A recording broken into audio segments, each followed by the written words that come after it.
बिस्मिल्लाहिर्रहमानिर्रहीम। इय्याका नअबुदु व इय्याका नस्तईन। आज आपको कुछ बताते हैं जनाब के ये जो मियां मोहम्मद नवाज शरीफ साहब जो 4 साल ये लंदन में अपना इलाज करवाते रहे, इनको किसी किस्म की भी उधर से होता है ना कि थोड़ी सी भी इनको बेहतरी जो इनकी सेहत में नहीं हो पाई, बिलाखिर इनको जाकर जो हाफिज दुआ खान है ना, उधर से जो गोली उन्हें दिया उससे वो बिल्कुल ठीक हो गए हैं। अभी देख लें, मीटिंग्स भी कर रहे हैं, बलूचिस्तान हर जगह पर ये जा रहे हैं, आ रहे हैं। क्योंकि आप अगर तारीख उठा कर देखें तो हाफिज दुआ खाना से सबको, जितने भी पॉलिटिशियन हैं, उनको आराम आया है।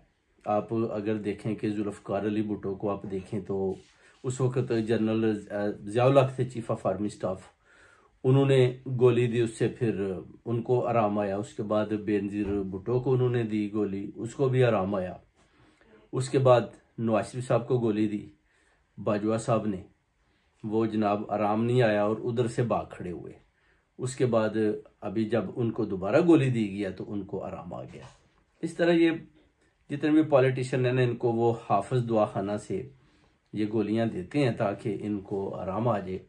तो अब मियाँ साहब को भी हाफिज दुआ खाने से आराम आ चुका है, जिसके पीछे आप देख सकते हैं कि मरीम नवाज भी छुपी बैठी है और इस दुआ खाने से इन्होंने अपना जो है सेहत भी बेहतरीन हो गया है और अभी भाग दौड़ रहे हैं और पॉलिटिकली भी अपना इन्होंने वर्क जारी रखा हुआ है।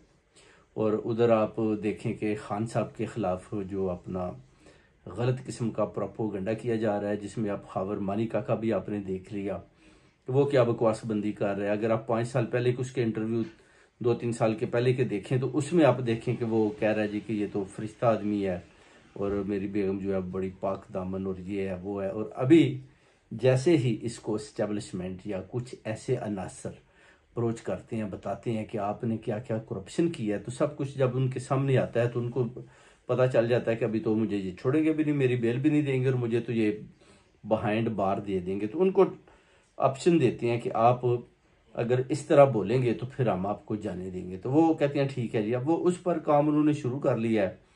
जो आप देखेंगे जो गलाजत वो फेंक रहे हैं अपनी बेगम के ऊपर, खान साहब के ऊपर, खुद अपनी बेइज्जती खुद करवा रहे हैं बेसिकली। फिर भी अवाम तो कौम तो खान साहब के साथ खड़ी है। वो कहते हैं आप कुछ भी कर लें, चलें फिर इलेक्शन का ऐलान करें। अगर आप कहते हैं अभी जो है ना, उनका जो अगला टारगेट है ना वो है बुशरा बेगम। बुशरा बेगम को वो तोड़ना चाहते हैं कि किसी तरीके से भी बुशरा बेगम जो है ना वो भी आकर खान साहब के ख़िलाफ़ बोले और इस तरह के बयान दे ताकि खान साहब की जो है ना वो पॉपुलैरिटी किस तरीके से ख़त्म हो जाए। मगर इनको समझ नहीं आ रही कि खान साहब की पॉपुलैरिटी ये ख़त्म करने में नाकाम हो चुकी है। खावर मानिका जो कुछ भी बक बक कर ले, अवाम उसकी बातों को देखकर, ओवरसीज कम्युनिटी उसकी बातों को देखकर हंस रही है कि ये क्या बकबक कर रहा है, क्योंकि इसकी बातों में किसी किस्म की सच्चाई नहीं दिखाई देती। क्योंकि ये जो कुछ जैसे लिख कर दिया गया है इस तरह ये याद करके आया और वो बोलकर चला गया है। और उसके बाद आपने रिजल्ट भी देख लिया, जिसने इसका इंटरव्यू किया, कौन उसको भेजने वाला था, कैसे ये किधर प्लानिंग बनी। ख्वाजा आसफ ने पहले बता दिया था जी कि अपना खावर मानिका का इंटरव्यू आने वाला है। अभी वो कहते हैं जी कि वो बुशरा बेगम का भी आने वाला है, जैसे ख्वाजा आसफ ने ये भी बात की है। तो पूरा वो जोर लगा रहे हैं एस्टेब्लिशमेंट भी सारे मिलकर कि किसी तरीके से भी हाफिज दुआ खाने से जो है ना इन सब को आराम आ जाए। मगर एक ही शख्स है जो मुहब्बे वतन इमरान खान साहब, जिससे ये सारे हाफिज भी भागते हैं। बाकी सब इनकी दुआइयों से सबको आराम आ चुका है। मियां नवाज शरीफ साहब को भी आराम आ चुका है, उससे मरीम नवाज को भी आराम आ चुका है। अब मरीम नवाज की जो अपनी चालें हैं, लोमड़ी वाली चालें खेल रही है। आपको पता है कि वो इमरान खान साहब का दिन रात जो है ना उसमें एक बोझ भरा है, जो वो दिन रात वो स्कीमें लड़ाती रहती है कि किसी तरीके से भी इमरान खान को नीचा दिखाया जाए। उधर बिलावल भुट्टो देखें जो सबका वजीर खारजा, अब उसकी भी आप देखें, कभी वो कहता है जी कि वो जी मुझे प्राइम मिनिस्टर बना दें जी, 2 दफ़ा प्राइम मिनिस्टर 4 दफ़ा प्राइम मिनिस्टर बनाने से बेहतर है कि आप मुझे बना दें।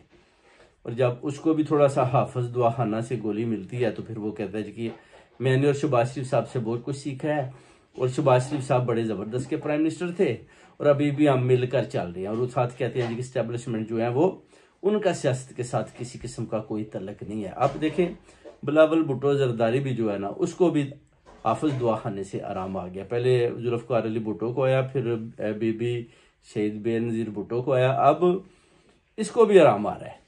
ये सब बारी बारी जो है ना बेसिकली ये डरे हुए लोग हैं और ये खुलकर अपना जो है ना अभी खान साहब के सामने खड़े हैं। अगर खान साहब बाहर आते हैं तो इनको पता है कि इनकी हार हो जाती है। जैसे कि मौलाना फजलुर रहमान ने बोला है कि अगर आप इमरान खान को बाहर निकालेंगे तो फिर जो है ना हम जीत नहीं पाएंगे, तो आपने बस इमरान खान को बाहर नहीं आने देना। अगर वो बाहर आ जाता है तो फिर हमारी हार हो जाती है। और आप जिस जिस हलके में, जिस जिस सूबे में जो सी पार्टी भी उधर है, आप उनको सीटें देने की कोशिश करें। उसका मतलब है कि आप खैबर पख्तूनख्वा मेरे हवाले कर दें, सिंध आसिफ अली जरदारी के, पंजाब पाकिस्तान मुस्लिम लीग नून के, और बलूचिस्तान अपना बाप पार्टी के हवाले कर दें। और इस तरह ये सारे जो है ना मिलकर अपना जो है ना अपना कॉन्स्पिरेसी कर रहे हैं जो नाकाम होगी। और इमरान खान साहब को ये बिला वजह अंदर रखना चाहते हैं कि इलेक्शन से पहले इनको बाहर ना निकलने दें, तो उससे बाद में देखेंगे कि अगर इलेक्शन होते हैं या नहीं होते। क्योंकि सुप्रीम कोर्ट में भी आपको पता है कि उन्होंने दरख्वास्त डाल दी है कि अगर आप मेहरबानी करें तो इलेक्शन ना करवाएं, क्योंकि अगर आप इलेक्शन करवाएंगे तो उससे फिर ये होगा कि इमरान खान साहब दोबारा जीत जाएंगे। तो इंशाल्लाह ताला देखिए, अब इस हाफिज दुआ खाने से आपको बताते जाएंगे कि किस किस को कैसे कैसे आराम आ रहा है, और वो भी इंशाल्लाह ताला नेक्स्ट व्लॉग में आपको बताएंगे। खुदा हाफिज।